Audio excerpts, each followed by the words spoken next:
A new Gallup survey finds only 46% of Americans believe everyone has a real opportunity to achieve the American dream, but 69% still believe they personally will get there. Johnson & Johnson's CEO said this week that curing certain cancers within the next decade is actually a realistic goal, not just hopeful talk. And bumblebees just passed a problem-solving test originally designed for chimpanzees. This is New Side Quest, the show for people who want to know what else happened today besides what everyone is currently furious about. I'm Keith Conrad. Let's get into it. The Gallup survey, conducted in partnership with the Milken Center for Advancing the American Dream and based on more than 6,300 respondents surveyed between January and March of this year, found that less than half of Americans, 46%, believe everyone in the country has a real opportunity to achieve the American dream. That's down from where it stood in 2024. The reasons aren't all that mysterious. Housing, gas prices, healthcare, groceries have all climbed.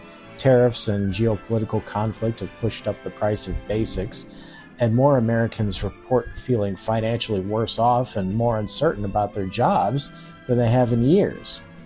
But here's the part that I think is the actual story, and it's a little bit more complicated than the headline. Despite the decline in confidence about whether the American dream is broadly accessible, 69% of Americans still believe that they personally will achieve it. And 78% still say it's important to strive for, a number that hasn't moved since 2024. There's a 23-point gap between people's confidence in their own path and their confidence that the system works for everyone. That gap is the real finding here. When Gallup asked people what the American dream actually means to them, the most common answer, 33%, was freedom or individual rights.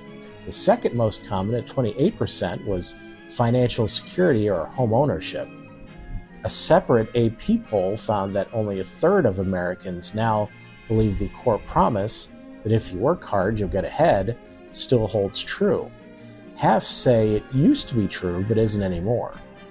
I want to connect this to nearly everything we've covered this year: the job pessimism data, the master's degree regret, the housing crisis pushing New Yorkers into convents, the 401k raids, college costs crossing six figures.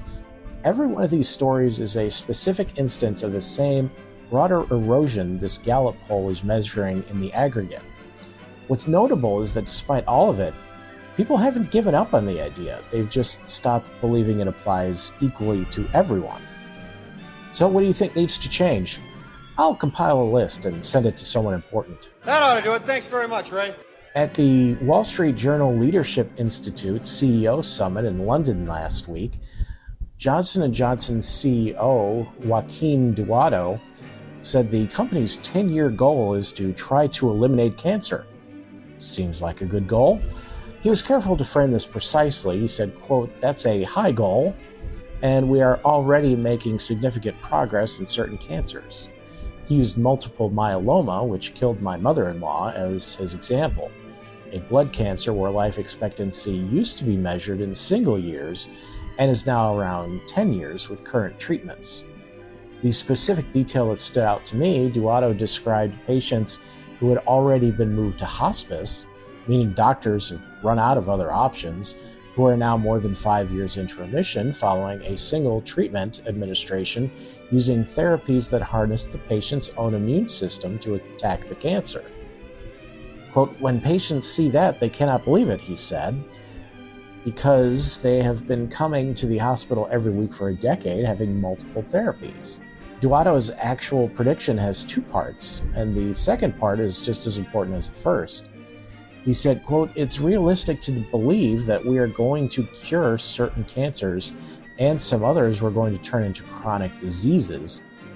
That secondary category matters enormously. Even cancers that can't be cured outright might become something you live with and manage long term, the way diabetes or even HIV have become manageable chronic conditions rather than a death sentence."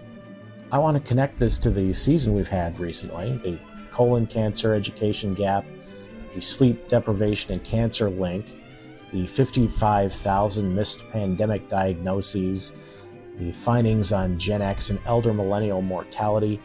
All that coverage has been about a problem getting worse.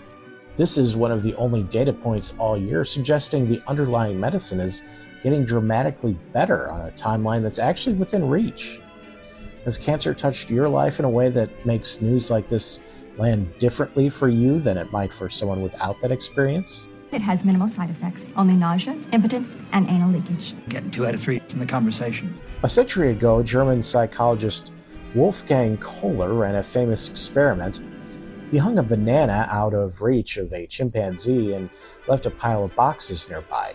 The chimp stacked the boxes, climbed them, and got the banana with no training at all. That became one of the foundational demonstrations of spontaneous problem-solving in animal cognition. Researchers have since run similar versions with birds, elephants, and both species actually did solve it. Ali Lukula, a researcher who spent years studying bumblebees, decided to try a version of this with bees, an organism that, unlike a chimp, could just fly away from the problem entirely rather than actually engage with it.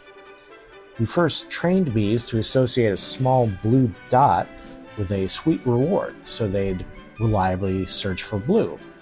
Then he set up a chamber where the reward was placed out of reach, accessible only if the bee moved a small ball to a specific spot and used it as a stepping platform to climb up and reach it.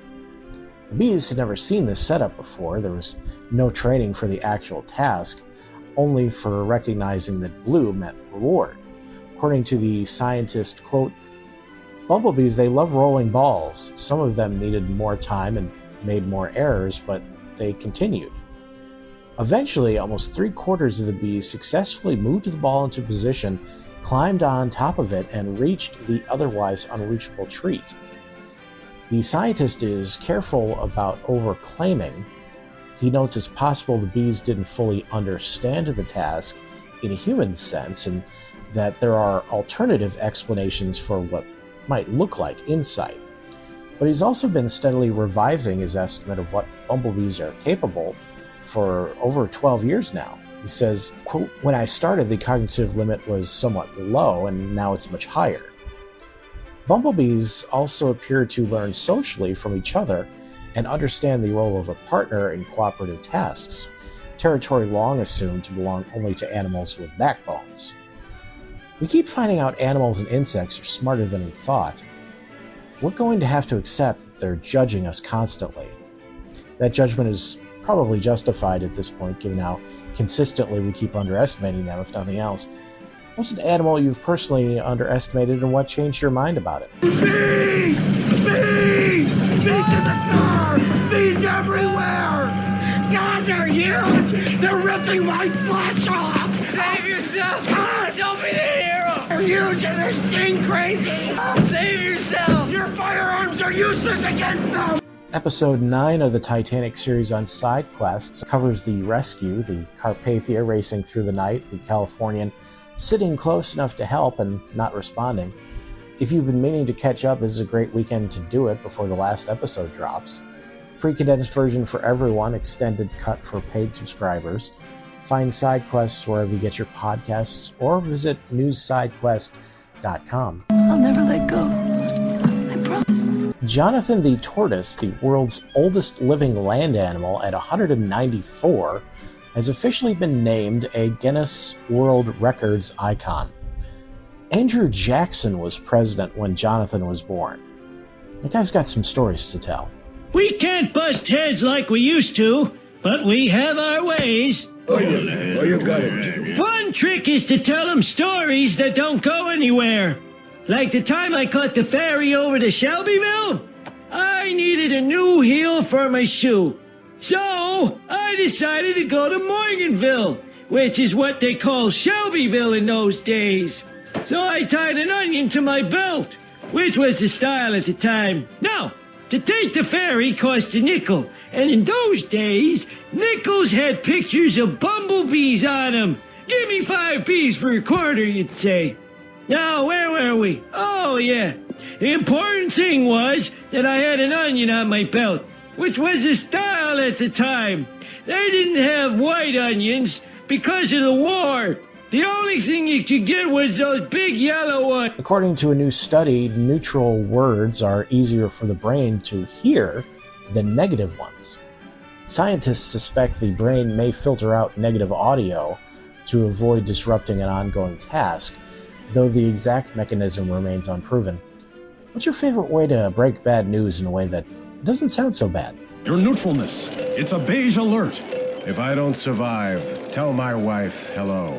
The TSA has issued an official warning asking foreign World Cup visitors to please avoid chugging ranch dressing after a wave of tourists fell in love with the American condiment and apparently took their enthusiasm further than intended. This is generally solid advice for anybody in any context at any time. Look, we're all learning from the World Cup experience. Bring me my ranch dressing hose. A 12-year-old girl allegedly faked her own kidnapping in an elaborate scheme to extort money from her parents. This is an amazingly sophisticated plan for someone in middle school. I'm almost impressed despite myself. Apparently 12-year-olds and bees could take over the world if they just joined forces. She's terrifying. That's it for news side quests. 3 questions to close out your week. What would need to change to make the American dream feel achievable for you specifically?